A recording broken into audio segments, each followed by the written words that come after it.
Sisi Loves, mapagpalang araw. Sunday nga ngayon at off ni Daddy Loves, kaya ayan, nagaya siyang muwi kami ng San Felipe at magdadagat daw kami. Medyo madilim pa nga nung umalis kami ng bahay at ayan na nga, paputok na si Haring Araw, kaya tara, bilisan na natin. Ipapass forward na natin ito.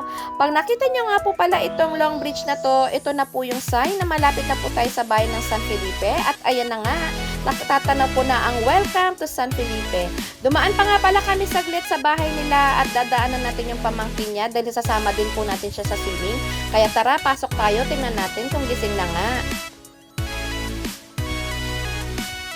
At ayan na nga, nadaanan na natin siya, kaya tara, diretsyo na tayo sa dagat. Dito nga po pala kami madalas maligo.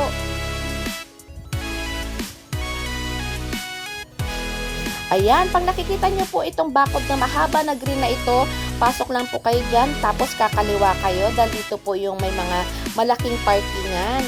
Yan, may madadaanan po tayong mga pine tree.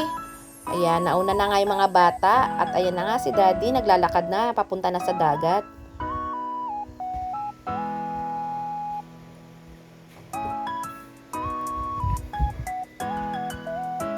At ayan na nga, ang ganda-ganda tignan ng kalangitan, asul na asul, pati yung ulap, puting-puti, parang bulak.